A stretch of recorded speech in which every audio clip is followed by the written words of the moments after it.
And so let me say welcome to everybody here to the holiday edition of the Unity of Livonia, A Course in Miracles group. We've got a mighty group here tonight, even on the holiday. And I think we're gluttons for fun. What better place to spend the holiday than with the truth, right? And so you all got the agenda. First thing up is just some music to get us in the mood. I'll do the share screen on that. And this is one of my favorite praise and worship songs. And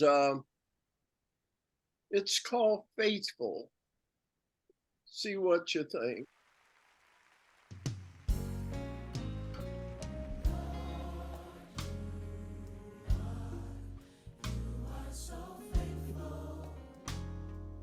Can you hear it okay?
What are you, Jesus? You are so faithful.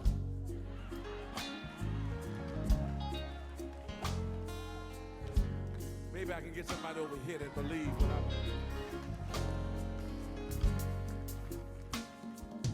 Holy, Holy, yes you are. yes you are. You are so faithful. You are so faithful. Holy, Holy, yes you are. yes you are. You are so faithful. You are so faithful. Righteous, Righteous, yes you are. yes you are. You are so faithful. You are so faithful. Healer, Healer, that you are. that you are. You are so faithful. You are so faithful. Provider, that you are. You are so faithful. You are so faithful. Oh, yeah. Savior, that you are. You are so faithful. You are so faithful. Since Donnie took it from me, I can say, all that you are. You are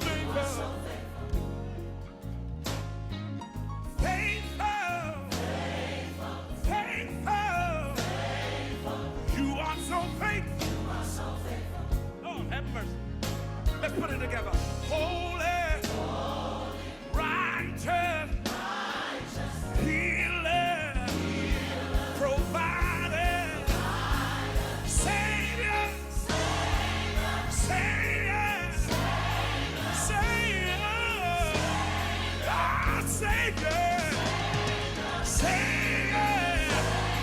Whenever I need a Savior, I was singing deep into you became my Savior. you're faithful, faithful, faithful, faithful. Sir, you are so faithful. You are. You are so faithful. Even when I walked away from you. You are so faithful. Even when I left you standing there by yourself. You are so faithful. Hey, hey, oh, you are. You are so faithful. I'm feeling mighty good right now. You are. You are so faithful. I can lean on you. I can depend on you, big old. You are so faithful. Hey, hey, hey, hey. You are so faithful. Now we offer. Worship. Words in our heart. Glory proclaim. Lord of mine.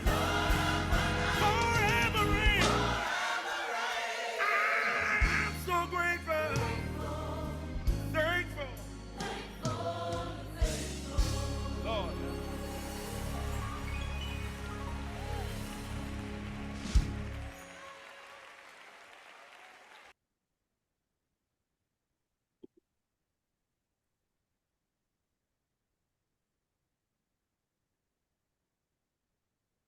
So what do you think? You getting there? Yep. This is, have you ever heard of Marvin Winans? He is pastor of oh boy, is it Fellowship Baptist Church in Detroit? No, Perfecting Church in Detroit, Michigan. And I thought you might have heard of the Winans family. There's BB and CC Winans. No, you have to watch BET, Black Entertainment Television, to see all of these artists. But Marvin Winans and his family are very famous throughout the country, for that matter. And the name of the song is Faithful. And he seems to be talking about how Jesus is so faithful. But we're not against anyone in this group, right? But we're talking about this same power that is so faithful, so dependable, so trustworthy. And I think those principles translate through all of our various religious denominations. But anyhow, that's the kind of music I grew up with. And I remember at Unity of Livonia, I was in that group.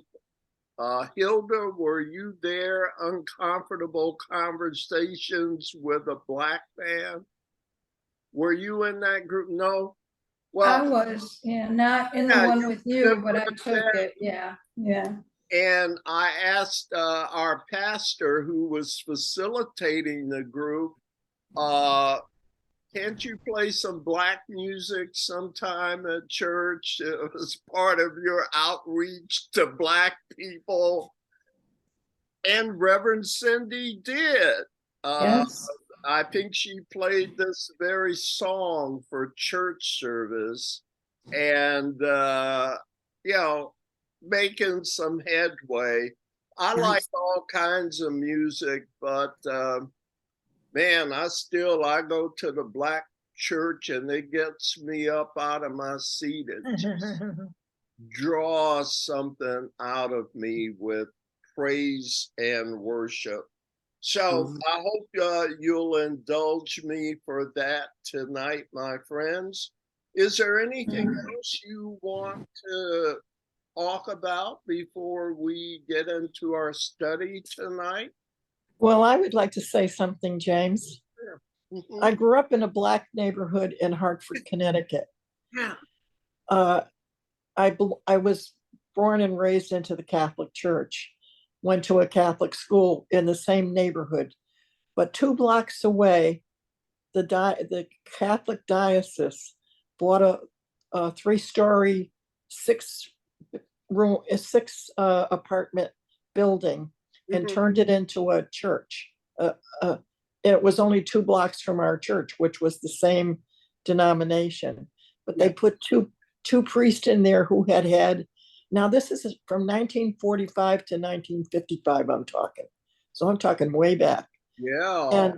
And yeah, I'm 84, so when I was that age. Okay. So we called it St. Benedict's because our parish was St. Michael's. So St. Benedict's had these 2 priests that were well trained in sociology. They had master's degrees and everything. So they put them 2 guys there as an outreach to the Black community where I lived. And so they would have mass there every weekend. And the first thing they did was have it all in English. And this is when Catholic churches were still all in Latin. And so then as kids, we found out that they had Black music there and they had Black spirituals, and they didn't play all the usual Catholic stuff. They did all the Black music. So we all went to mass there as often as we could. And I ended up in high school working at the rectory in my parish, which is where the priests live. And these 2 priests used to come up for dinner once a week.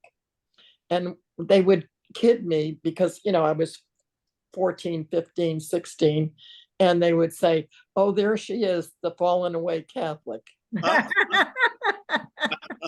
But I certainly did appreciate that music.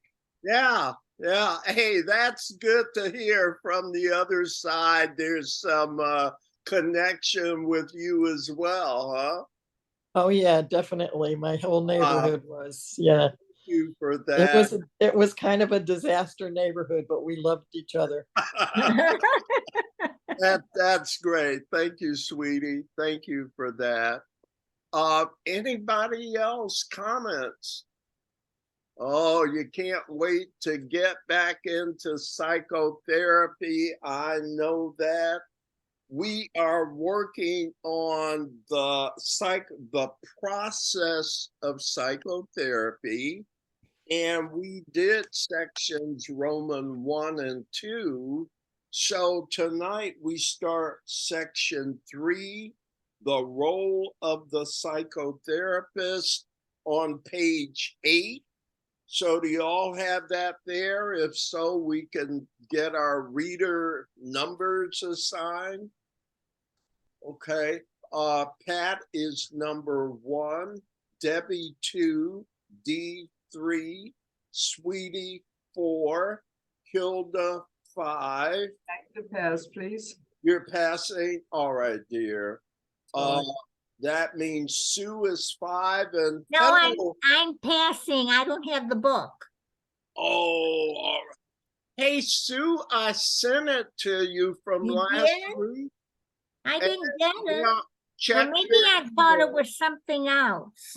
Okay, double check and let me know, and check your spam folder also, but I sent it last week. What did you title it? Do you remember? Heck, I don't, dear. I'm Oh, okay. sorry. I'll look. But it was from Jim or Reverend Jim. Okay, I will look. All right, then. And listen, we left off Sweetie number 4.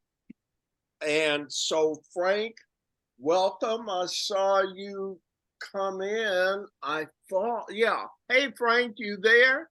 It's Yeah, right I'm here. there. All right. Would you be our reader number 5? Okay. Okay. Happy to have you here. And Sue, my apologies. Can you listen in and we'll get it straight? Okay. No problem at all. Thank you. So, Pat, if you would Thank you. start on page 8, the role of the psychotherapist. The psychotherapist is a leader in the sense that he walks slightly ahead of the patient and helps him avoid a few of the pitfalls along the road by seeing them first. Ideally, he is also a follower, for one should walk ahead of him to give him light to see. Without this one, both will merely stumble blindly on to nowhere. It is, however, impossible that this one be wholly absent if the goal is healing. He may, however, not be recognized. And so the little light that can be accepted is all there is to light the way to truth. Comments, my friends? Somebody help the last sentence. And so the little light that can be then accepted. You see where I'm reading? Yeah. Mhm. Could someone explain that?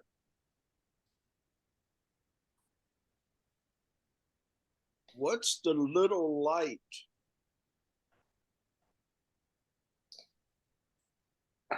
Well, I wonder, could you call it truth? Well, here it says that is all there is to light the way to truth. Okay. Maybe I'm being a bit unfair because the more I look at it, I think the more insight I'm getting. How about it? Let me pick up from 4. It is, however, impossible that this one be wholly absent if the goal is healing. Who is this one? Capital. Holy Spirit. Yeah, that's my read, okay? Right. It is, however, impossible that the Holy Spirit be wholly absent if the goal is healing. He may, who's he? Holy Spirit. However, the Holy Spirit may, however, not be recognized. Recognized. And so the little light that can be then accepted by whom? The patient. The patient. What about the therapist? And maybe the That's both. therapist too, Yeah. yeah. They both have to accept it if they're not on this, just like in a teacher's, if we're not on the same path, Yeah. where And are we so going? the other thing that comes into play in this world is accepted a little or accepted a lot, Mhm. because it is impossible that this one be wholly absent if the goal is healing.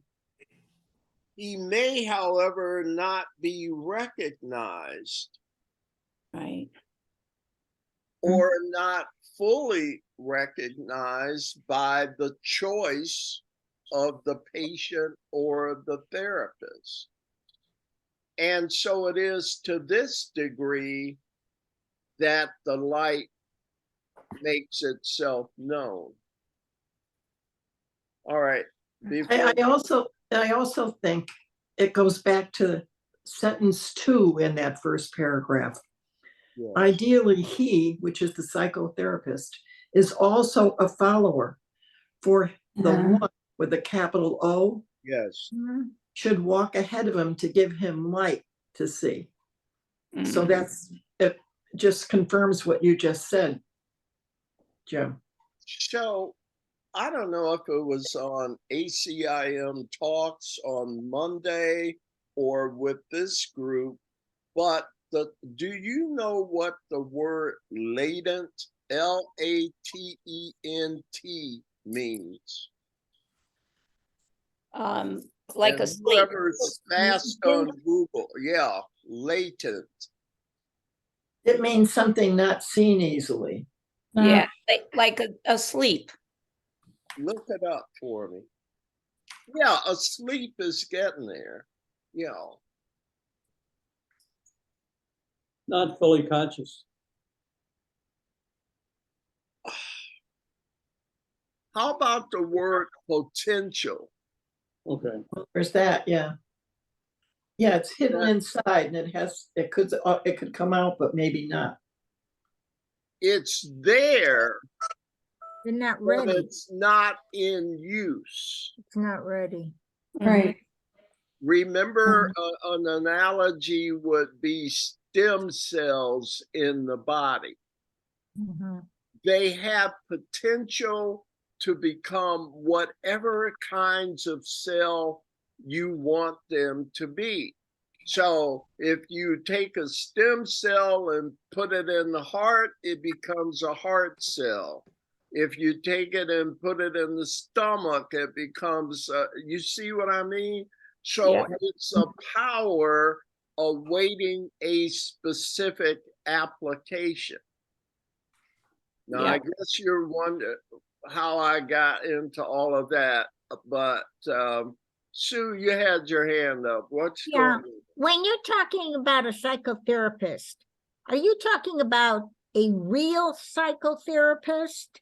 What does that word psychotherapist really mean? You're taking us back a couple of weeks. I know, because I asked that question before, and to me, I mean, I never referred to God as a psychotherapist Oh, in the true sense of the word. Well, specifically, we're talking about the Holy Spirit. Well, to me, that's God. So, so you are talking about God as the psychotherapist, and I don't think God would call us the patient. That wouldn't be the way God would identify with the people he made. And you're talking about it like it is a real psychotherapist and this is the patient. Huh? But it's not a real psychotherapist, it's God. I mean, he's a psychotherapist too, but it's Well, don't overlook that last thing you just said. I'm going to let other people comment on your question. Okay. Others, you're all, we The started. very first sentence in this pamphlet is psychotherapy is the only form of therapy there is, since only the mind can be sick, only the mind can be healed. Only the mind is in need of healing. So psychotherapy is healing of the mind. Does that help, Sue? Mhm. Thank you. So now, if we can quickly, maybe too quickly, translate that into this first sentence. If we use that broad definition of a psychotherapist that was just offered, when it says in the first paragraph, sentence 2, ideally, he is also, the patient is also a follower. I'm sorry, the psychotherapist is also a follower for the Holy Spirit, God, right? Should walk ahead of him to give him light to see. And again, I apologize, you don't see this right in front of you, Sue, but I'm reading from paragraph 1. No, I So understand. to try and answer your question, according to A Course in Miracles, God is the only therapist there is. Okay, so then he's a psychotherapist. Yes. Anybody else want to comment on what Sue is saying? Maybe help clarify? I don't, Go ahead, dear. Hilda? okay. I kind of look at it in a different way and saying, we're talking about the patient and the psychotherapist as being, quote unquote, in level 2. And that in order for this, this unity to function properly, Yes, need to have an overseer, and that is the Holy Spirit. So the Holy Spirit has to be in the psychotherapist and in the people. yes. That level 1 entity is the real psychotherapist, right, Hilda? Right, because So where 2 or more are joined, the therapist is there, but can operate in therapy only in accordance with the willingness of the level 2 participants. right, If the level 2 people really want it, a lot of it comes. If they don't want it as much or all that much, or yeah, but no, then it won't come as much. It's that takes me back to latent, where 2 or more are joined, the therapist is there also. Whether you want to benefit from the therapist depends on the willingness of both parties. That's why I was using the word latent. When 2 or more come together, there is the opportunity for healing. But the healing can't oppress you. It only comes as fast as you're willing to receive it. Y'all with me? Mm-hmm. Now go to the last sentence. And show the little light that can be then accepted is all there is to light the way to truth. The complete way is there as soon as 2 or more are joined. But how much of it they receive is up to their free will. Right. So sometimes they'll come together with minimal gain, sometimes more gain, sometimes a lot of gain. The thing for gaining is always 100% there, but do you see free will being the hallmark of love? Is also in charge of that progress. It's not like the Holy Spirit's not there to do the thing. It's that how much do you want to let them do? Right. It's always subject to free will, the hallmark of love.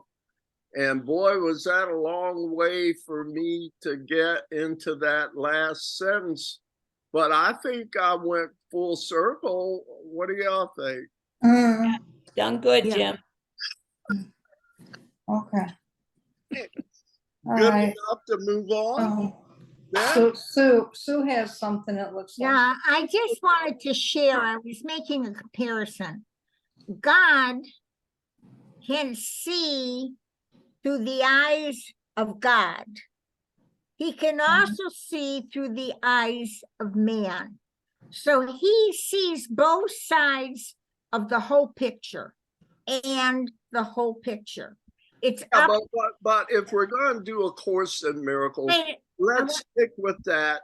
Call it the Holy Spirit. That's Holy the Spirit mediator sees that sees both sides. fine.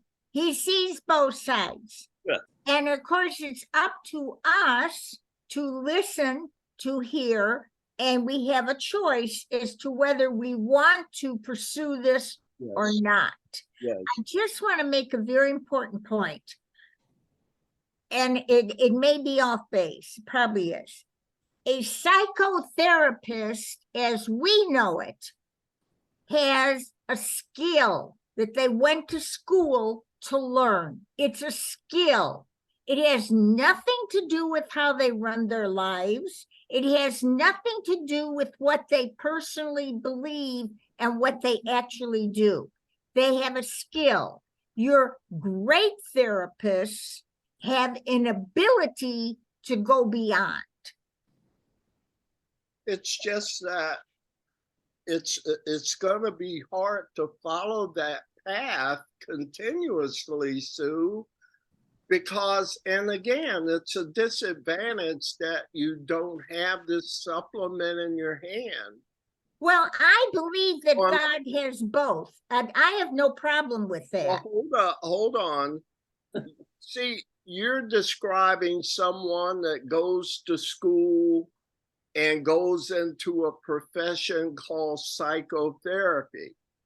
But that gets blown out of the water in the first sentence of this supplement. Yeah, but I'm showing the difference. There's a Yeah, big I have difference between the two. Yes, That's all I'm saying. absolutely. And that is the first mind change that I had to get into when I started reading this. This, indeed, we were talking about that too. This is not the usual PhD individual, right? Mhm. All right. Thanks, Sue. Other, Yeah. I had read the first sentence of the introduction, and the first sentence from chapter 1 says, it reminds me of the intro to the course. Very simply, the purpose of psychotherapy is to remove the blocks to truth.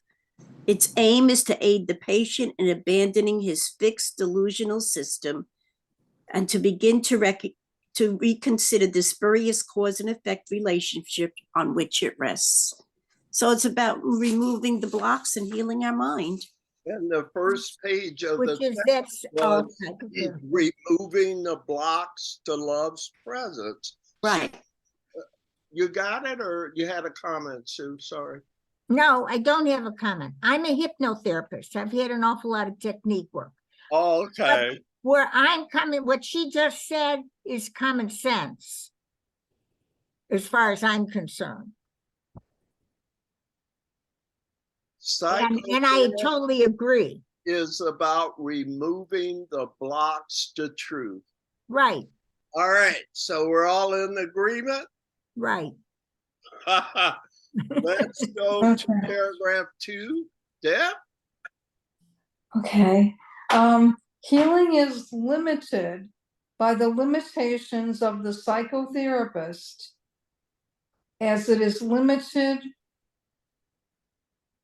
by those of the patient. The aim of the process, therefore, is to transcend these limits. Neither can do this alone, but when they join, the potentiality for transcending all limitations has been given them. Now, the extent of their success depends on how much of this potentiality they are willing to use. Okay, and I just lost my place. Just a second.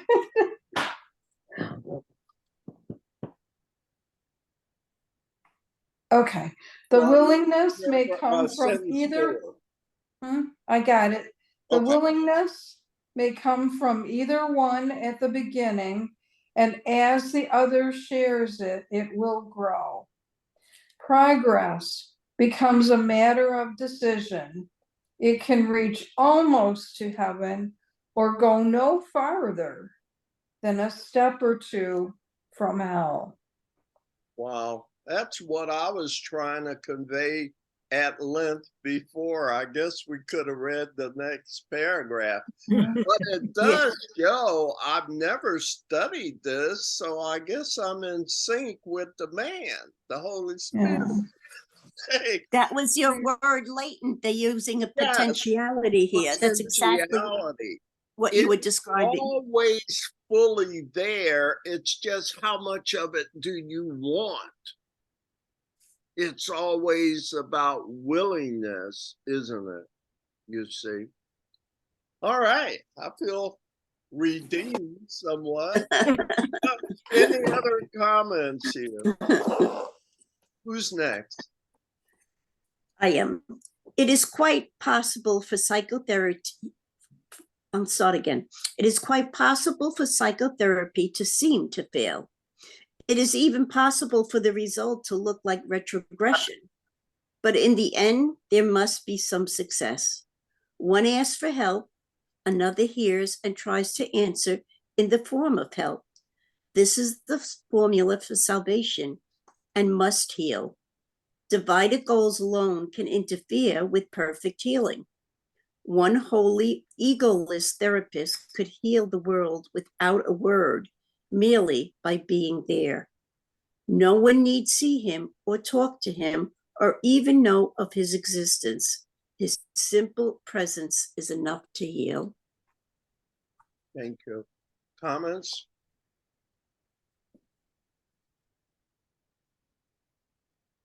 Just need someone to listen and accept. Yeah. Say it again, Frank. Which is Just a therapist, the person who needs a therapist needs someone who will listen and accept him as he is. Mhm. In sentence No 4, judgment and just acceptance, and it's a loving situation, accepting the person as they are. yeah. And taking that further, sentence 4, one asks for help, another hears and tries to answer in the form of help. Where have you seen that before in A Course in Miracles? It says that there are only two things going on. One is love, and what is the other? Call for love. Couldn't you apply that to paragraph 3 here? It says one asks for help, a call, right? Yeah. And the other answers the call. Yeah. That's what it made me think of. And by the way, in the manual for teachers, it says something like, how many teachers of God does it take to save the world? Do y'all remember that one? Yes. And here it says, one wholly egoless therapist could heal the world. Isn't that the same thing it said about a complete teacher of God? Am I confusing you? No, I think that's good. You know the references, and don't they seem to be metaphorical here? Absolutely.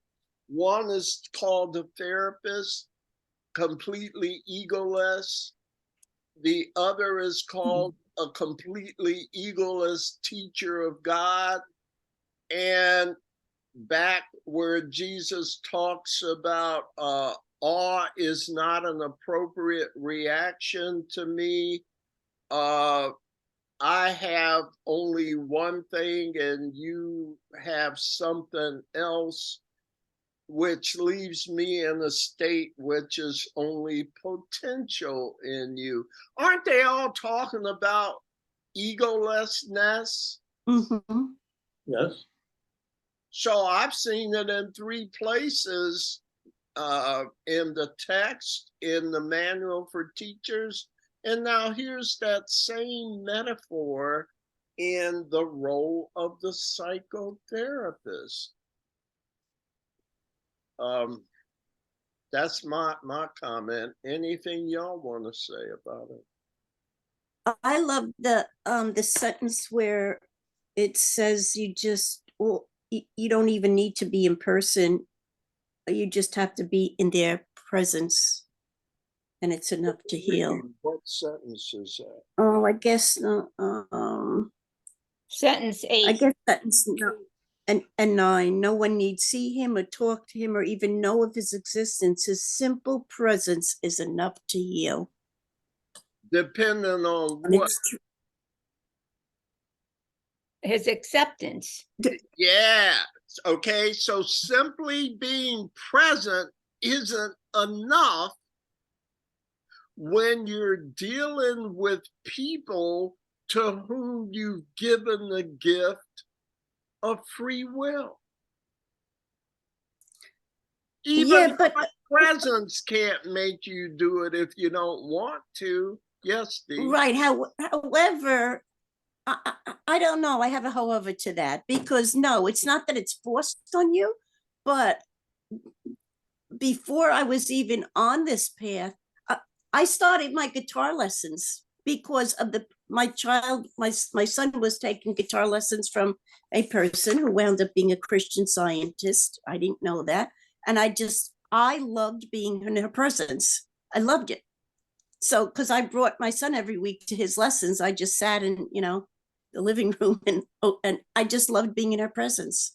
And it actually is how I started the Course in Miracles, because she was one of 3 who I really loved being in their presence. And what they had in common was they all studied the Course in Miracles, and I didn't know that. And I wasn't on the path. And I was resistant when I started on the path. So just their presence alone influenced me. Yeah, but you had to love being in their presence before any of it happened. Right. But their presence isn't what touched me to love it. And yet there's a mutual responsibility. It was there, but you had to have a match. What if you didn't love it? You had a choice. Correct. What is it about it that made you love it? Well, whatever it was still your choice to love it, is what I'm saying. And what I'm saying is you could even resist. Go ahead, dear. What I'm saying is if you could even resist it and it gets into you. You can resist. Yeah. I don't know. That's the way I feel. And yet there's certain, because I don't think really there's any of us who resonate. started the course without resistance. Right. I mean, this. No. Well, that's why we don't get the course all in one chapter. Yeah. But we wouldn't do it at all if we weren't open to doing it. Yeah. Like, how many students have you heard that said, when I first read it, I didn't understand any of it, but there was something about it. It was compelling. Mm-hmm. As compelling as it is, it couldn't do anything without my buying into it, at least on some level. I said, I want to know more about this. I don't understand it, but I like it. Right? Any other comments? Yeah, I have one. Yes. I think Go ahead, sweetie. Go ahead. my take on sentences 7, 8, and 9 are referring to the Holy Spirit. Absolutely. If not, as the therapist. The therapist mentioned there. Yes, I would agree. Otherwise, why the capital P on presence? Exactly. Precisely. I agree with you.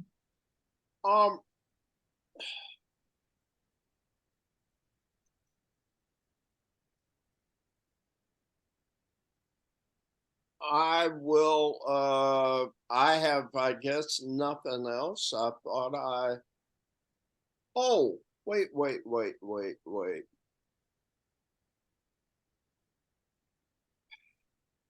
I had this symphony orchestra example. And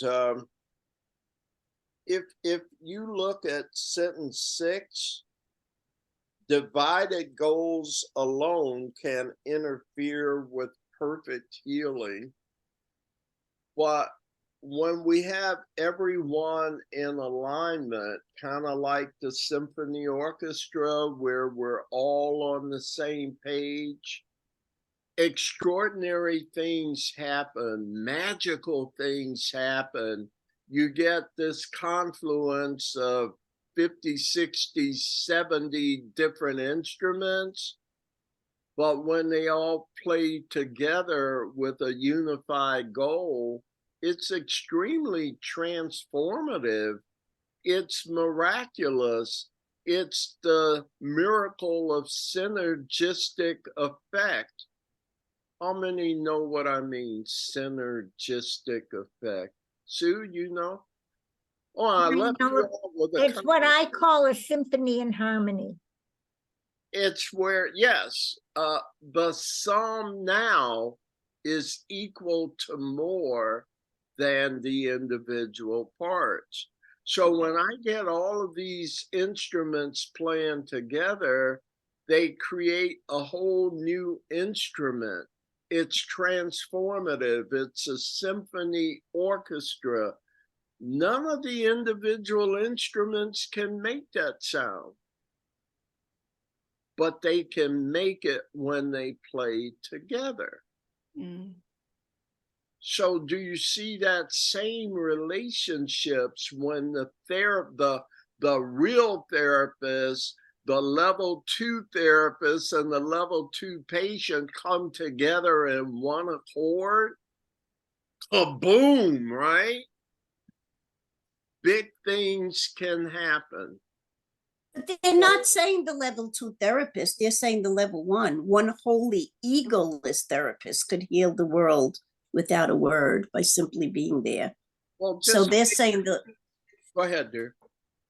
they're saying the therapist needs to be at level 1 in order to be receptive to be led by the Holy Spirit.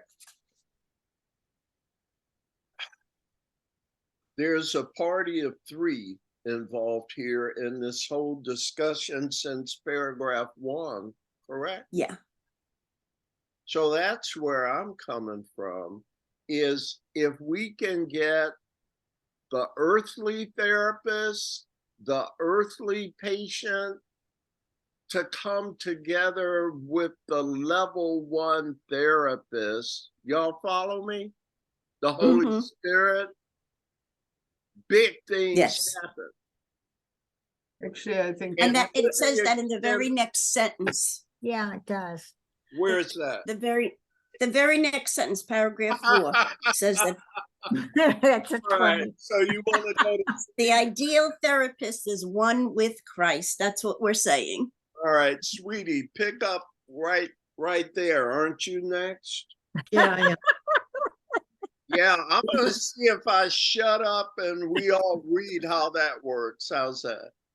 Let me tell you, No, it's great. It just, yeah. the ideal therapist is one with Christ, but healing is a process, not a fact. The therapist cannot progress without the patient, and the patient cannot be ready to receive the Christ, or he could not be sick. In a sense, the egoless psychotherapist is an abstraction that stands at the end of the process of healing, too advanced to believe in sickness and too near to God to keep his feet on earth. Now he can help through those in need of help, for thus he carries out the plan established for salvation.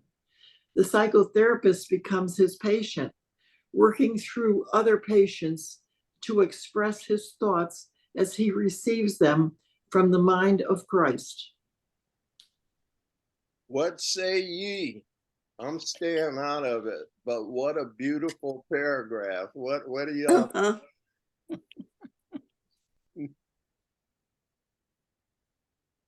Anything resonate? The last paragraph of that section. Well, I think it's important that healing is a process. And we need to know that it's going to happen little by little and that there's a flow to it with the therapist, the patient, and the Holy Spirit. it's a flow and it's keeps going and getting better and better. Mhm. What slows it down? Me. Our unwillingness. Yeah. So what I'm seeing is that the psychotherapist is a specialized application of a teacher of God. Yes. Yeah. Speak to that. Who agrees, disagree? Debbie kind of shaking her head. Yeah, I do agree with it. I guess I just wanted to, I mean, we're saying that healing is a process, you know, and I think what they're saying here is we shouldn't judge the process. It could go very rapidly, or it could go more slowly, Yeah. but however it goes is the pace it should go. What and absolutely, but what determines the speed? The willingness of the people involved. The Yeah. free will of the people involved. Yeah. Now, the latent power is 100% all the time. It's maximal. How much of it you get depends on how much you think you're ready for or how much you desire. Mhm. But that's with anything. I mean, that's just with, it doesn't matter what it is. I also want to comment on Dee's comment. The woman who was the Christian Scientist, she was a steward of God, and Dee was ready to see the beauty in this woman, and she wanted this and wanted to know how she could get it. So you had, they were a symphony in harmony. They were ready Bring to Dee meet. to the next point, and maybe even the woman to another point as well. Yes. Great comments. Dee, do you have a comment about our, we good? I agree. All right. Such an amicable group. Yeah. I love You you. know, the talking about what we were talking about right before Sue's comment, which I agree with. That is one of two things that I don't agree with in the 12-step program, that it's at God's, I don't know how they word it, when at God's speed, something like that. It'll happen when some kind of wording like that. And I've never agreed with it. To me, it's when I'm ready. We're not waiting on God, we're waiting on ourselves. I can't really speak to that from 12 steps. Anybody know that? Deb, you? Well, I mean, I think the thing in the 12 steps is that you say that you turn your power over to another power because you realize that you're powerless over whatever addiction. It could be alcohol or it could be another addiction. Is that But you know, basically, I think what it amounts to is I realize I'm not in charge. Maybe there's a power greater than myself. And when did you get to that point where you realize you're not in charge? For some, it's fast. For some, it's slow. Doesn't it depend on your willingness? Yes. It totally does. But I think the 12-step, I was in the 12-step program, to me, made it sound like, and maybe I interpreted it wrong, I don't think so, that it was up to God when we were going to heal. And I've never agreed with that. It was in God's time. No. I think we have no choice about the destination, but how we get there is completely our prerogative. Well, then there's another question. Whose timing is it? Because Yeah. we often say it's in God's time. Mhm. Okay? And And I some would, things we're not ready for. I may paraphrase. Some things we're not ready for, and God says, whoops, we got to go another month or another year. But some things He's getting us ready, and we are following the path. But we think it should happen yesterday. I've been there. And I say to God, what's the matter with you? You need a new education. when did this happen really? In an instant, this latent realization is always there. It's not a matter of time, according to A Course in Miracles. There is no time. Okay. But while you believe in time, take your time, because eventually time itself will teach you there is no time. Did it take a little time to teach you there's no time? Did it take a long time to teach you there's no time?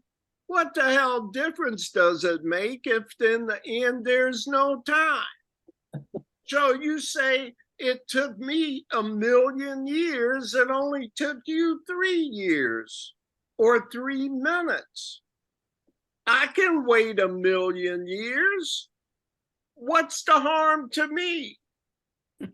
Since there is no time. So to you, you suffered in time for 1,000,000 years. You didn't have to, because it's there for you right now. Let me read something to you real quick from the Manual for Teachers. And I'm going to try and it's question 24 in the Manual for Teachers. And yeah, page 61 in the Manual for Teachers, okay? You all there? I'm looking at paragraph 6.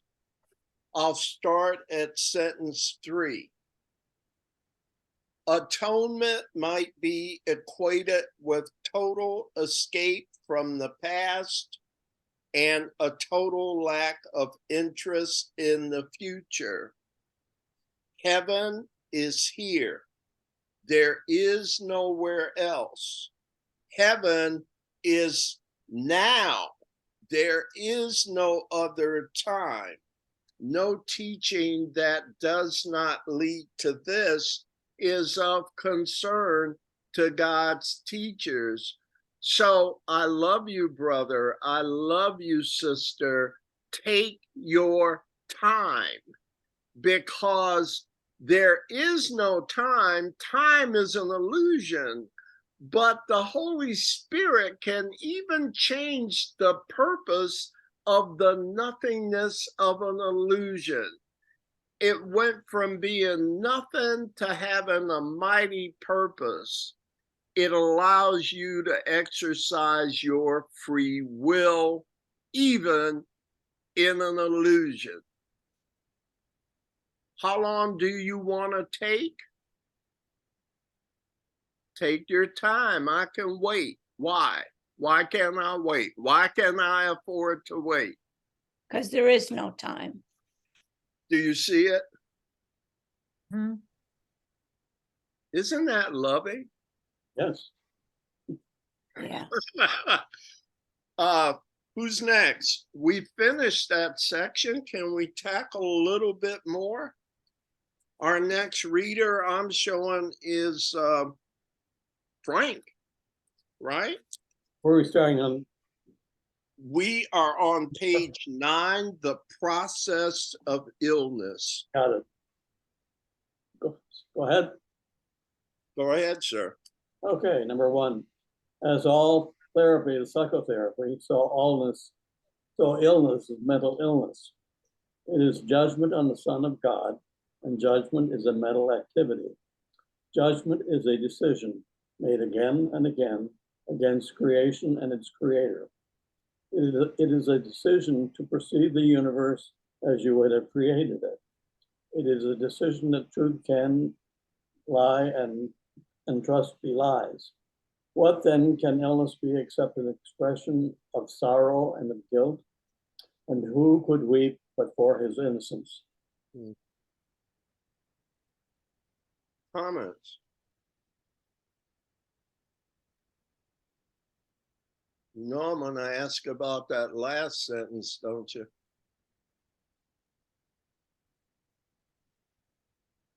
And who could weep but for his innocence? That's deep to me. I don't quite get it. I should ask some of you folks that have been through this study before. I'm sure you get it. Don't be so sure. Yeah, go ahead, dear. No, don't be so sure. Sometimes quickly, sometimes slowly. All right. Point taken. Point taken. Shall we move on? Maybe I'll get this next year, that last sentence. Sure, it's my turn. Well, I think the first sentence is so important too. As all therapy is psychotherapy, so all illness is mental illness. Yeah. Yeah. What are you saying? I'm just saying it's an important point. That's all. Okay. And again, it's that global definition that is far from the colloquial everyday definition we're used to. Okay, having said that, we're back to Wait, can I just say, let's try this as an explanation. Maybe sorrow and guilt are a call for love. They are.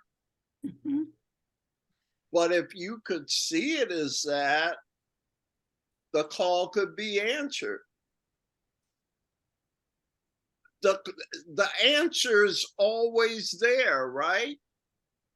Right, but without willingness, who's seeing it? It's that same love relationship. I mean, make you do anything. Could love make you do stuff and be loving? No. So put that making stuff out of your vocabulary. However I'm going to help you must be in direct relationship with your willingness. If your real willingness, it happens a lot. If you're not so willing, it happens a little, even to the point where you only see glimpses. A little light. Little flash here and there.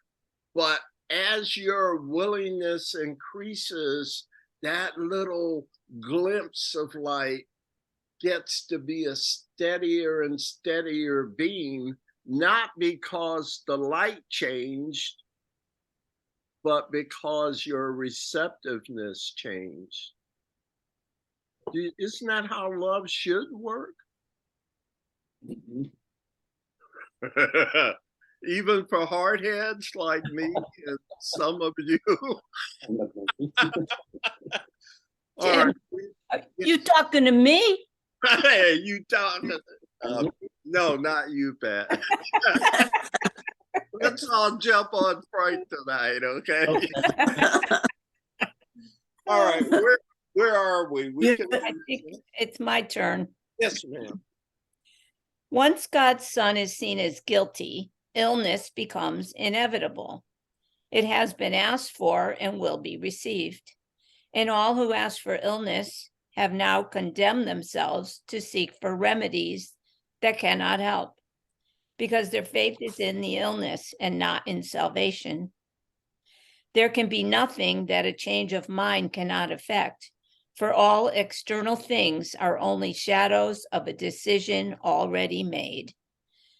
Change the decision, and how can its shadow be unchanged? Illness can be but guilt's shadow, grotesque and ugly, since it mimics deformity. If a deformity is seen as real, what could its shadow be except deformed?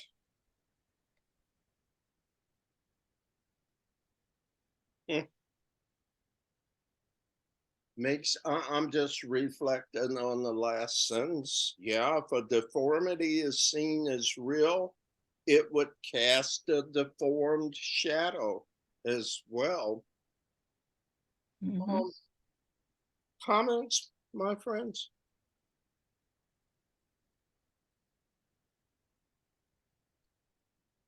Who would ask for illness? A sick man. Yeah, sentence 3, and all who ask for illness. I'm gonna stop there. Who in there? Who is it that would ask? I have. Mhm. Yeah, How about the ego? yeah. Because let me tell you why my ego would ask for illness. Because it's crazy. Mental illness. Yeah. It's insane. And yet, what does illness have to do with my body? I'm asking. It's all in your mind. I'm not a body. Yeah, And so you're not really a body. Yeah. so Frank lovingly let me pick on you, since what do you call them when they get the 80 is octogenarian, Octogenarian. but Frank is now a 90-genarian something, right? Right. So I love you, brother. Can we talk here a minute of Openly. this age? One of the things that a course says is because you're having a lot of illnesses, and so does that mean that you're guilty, or is that where that's coming from? You can I talk about maintain it's not, because the course says as long as you keep your head on straight and come here to do what you came here to do, the body will be a serviceable instrument through which to do that. You remember the course saying that anywhere? Maybe it says it a few times. The body is neutral. It will serve you well while you complete your mission. Once your mission here is done, what need would you have for it? Can we talk about that? Not just Frank, but it's a good point. I mean, I've seriously gotten to the point where I'm okay putting this body down. What do the rest of you say? And again, not to embarrass you, Frank, being the elder gentleman here, but can we talk about that for a minute? Mm-hmm. Is that a scary thought for anybody here, putting this body down? Mm-mm. Well, I'm the elder female here, I think. Yeah. 80, I'll be 85 next month. All right. And I'm ready anytime. Well, I got you beat for that. Oh, I'm sorry. Not by much. Anyways, it's it's your black hair that stopped me. Yeah. My hair used to be the same color as hers, but long since hasn't. Anyways, no, but so I have, and the body's falling apart. That's all there is to it. So It was whatever, but it hasn't built to fallen last apart. forever. Go ahead. Yeah, no, I know it. The brain is still working pretty good. And I figure that's why I'm still here. Yeah. I mean, I think the main reason I'm still here, I just started the course 3.5 years ago. Mhm. And it's, you don't learn everything in 3.5 years. Oh, so you're here for the course. What did you say, Sue? I'm You're sorry. here for the course. Exactly, I'm here for the course, whatever that is. Her here, right? And so, like for me, I'm 76. On my goal list, believe it or not, I have a 10-year plan. And one of the things on my goal list says partner with Michigan Medicine. That's my doctor, U of M health system.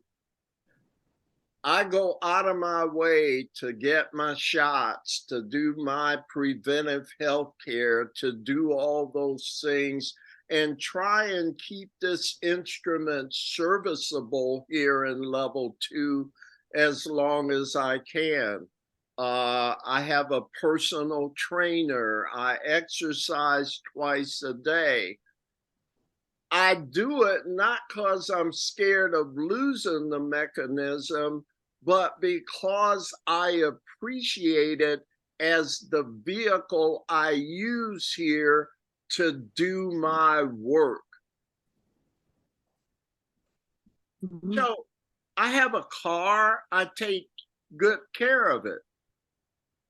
I try and always drive it on 4 wheels, not on 2 wheels or 1 wheel. It's not that I have any notions that my car is a big treasure. Thou shalt have no idols before me. But it does make sense that I at least keep it as serviceable as my car. What do y'all think of that? I like it. I agree. Makes sense. That's why I'm going for hip surgery probably the next month. Yeah, Okay. do what So- you need to do. And Frank, I'm thinking the same for you. Whatever that path is, you're not attached to the body the way you used to be, no matter what happens. Okay. Yeah. So I do agree with what you're saying. I don't disagree at all. But I guess I just want to put a different viewpoint in here. Our bodies are communication devices, right? Yes. From the course, I think we can agree on that. Yes. And when we're faced with illnesses or physical challenges, doesn't that put us in a different place to communicate with different bodies, possibly? I mean, there's different Wow. folks at the gym Yeah. than there are At the hospital. at the hospital Or waiting to get rehab. a test or rehab, or you know what I mean? But I just feel like whatever my lesson is for today, Yeah. because it's all a part of which I expect, and I'm very willingly say this. Basically, I'm healthy. I'm like you. I'm getting the shots. I'm exercising. I'm eating right. I'm doing the things I'm supposed to do. But even when that isn't true, my body's still a communication device. I'm with you on that, and I appreciate you for bringing that point of view in. There's always a purpose for every season. Frank, you had a comment, sir? My body is a vehicle. I need to take care of it to take care of what's up here. And Yeah. so I'm taking better care of it than I did. But I'm also living in a home where many of my physical needs are taken care of. Right. And But it spiritual needs are here. for care, it's a great instrument, but it was never built for eternity. Right. So as I get older, it requires more maintenance, just like my car. Yep. So from a common sense perspective and from a spiritual respect, what a gift to have something as sophisticated as a body. Right. It may not be real, but it's a great way to navigate here at work. I have a sort of a comment to raise. The Course of Miracles at some point makes the comment to say that as Debbie just said, that it is a communication device. And I think the statement was, and I believe in that we are here to perform certain functions, which mean that we need to learn something, that we need to partake in something, that we need to teach something. And once that is done, and I think it just says, the body just fades away and you're done. So it's a so I think so there should be no question about, it happens and you fulfill your function and you walk away. Somebody else would take over. So what do you need your tools for after the job is finished? Right. I think we're on the same page. Any other comments? Yeah. Yes, dear. We're here, in my opinion, to fulfill a purpose. And I mean, I take care of my body. I have vertigo right now, which I'd like to get rid of yesterday. It's gonna be something, That's, right? that's minor by comparison to some people who have challenges. Yeah. I'm healthy. There's no getting around it. I believe it. I know it. I see it. I feel it.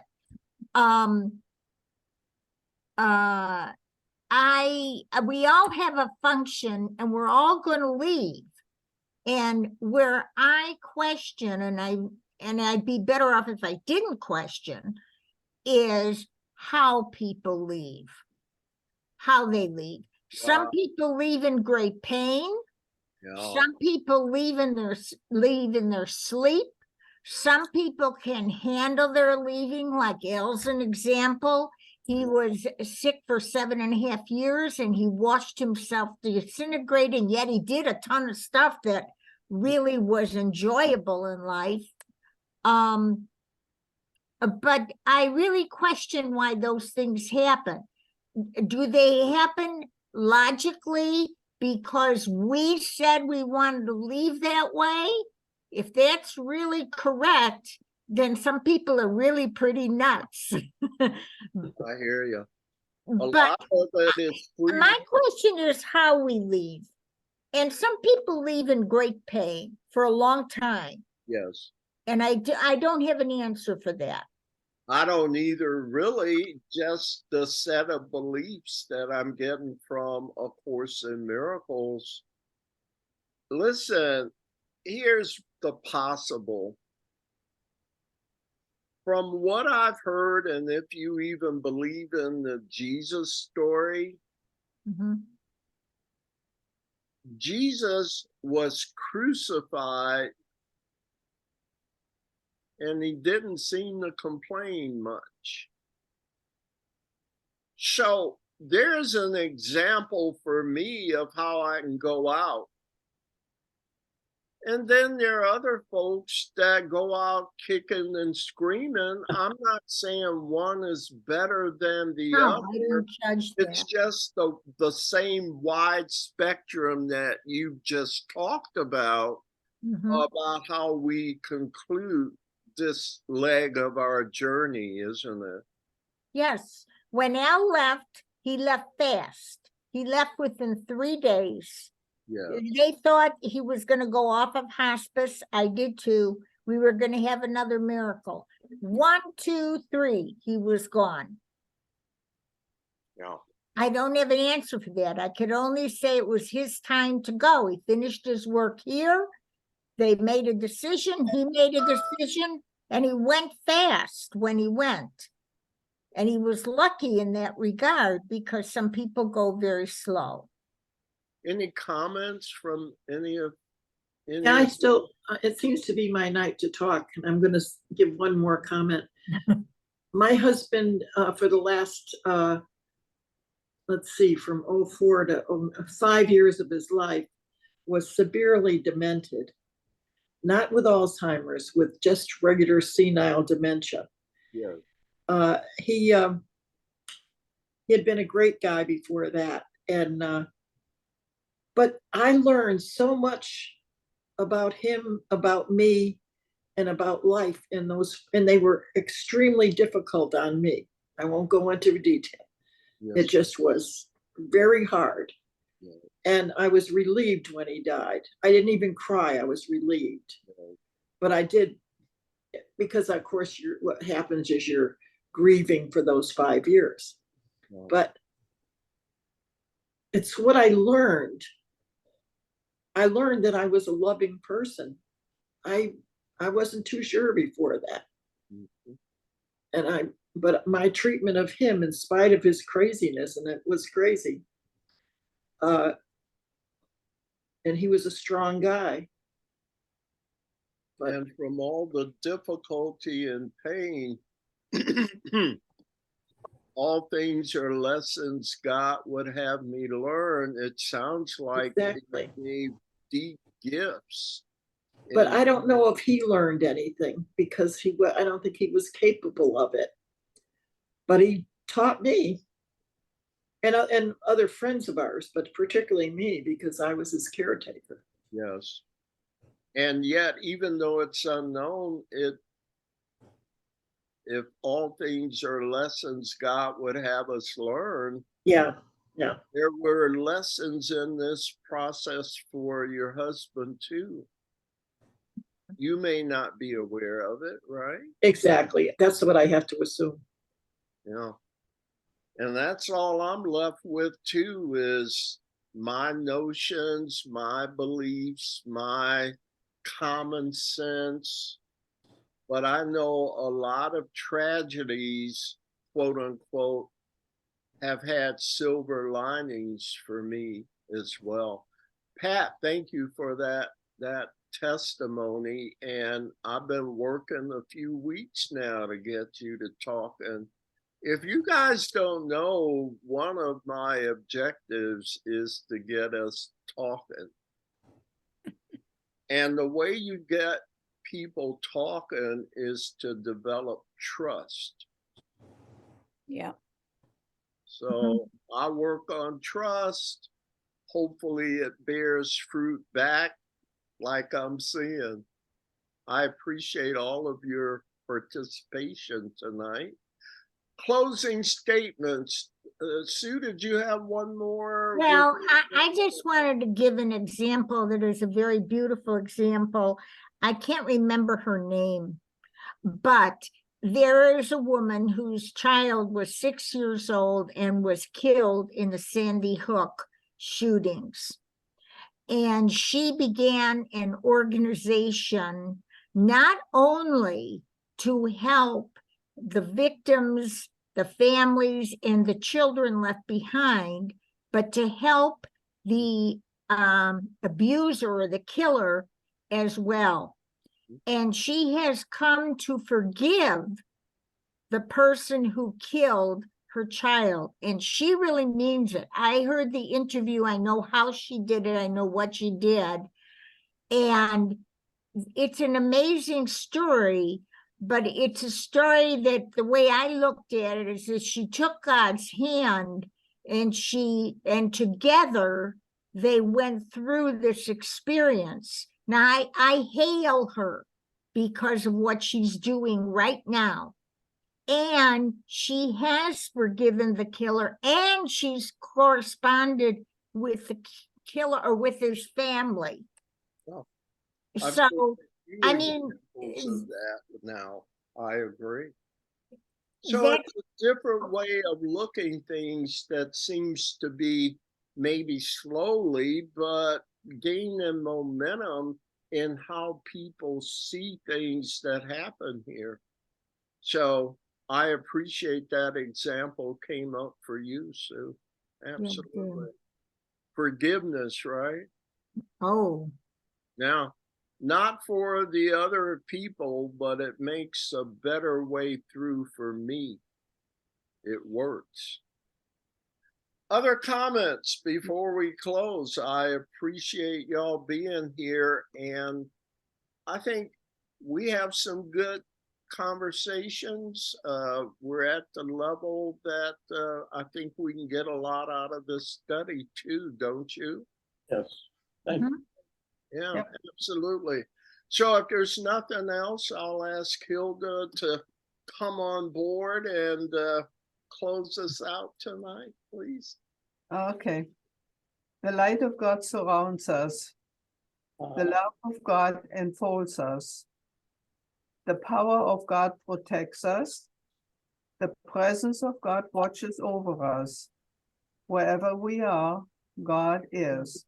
and all is well. I am the light of Yeah. God. The light of God. I am the love of God. I am the love of God. I am the power of God. I am the power of God. I am the presence of God. I am the presence of God. Therefore, Therefore, wherever I am, wherever I God am, is, God is. God is and all is well. well. There is nothing to fear. There is only love. Namaste. Namaste. Thank you, Hilda. Namaste, folks. Thank you. Much love. Yes, and thank you, Pat and Hildegard. Thank you, Pat, for getting the information for me, and Hildegard for your suggestions. I hope it works. appreciate it. Absolutely. Good. Take Thank care, my friends. See you next time. Yeah. Bye. Okay.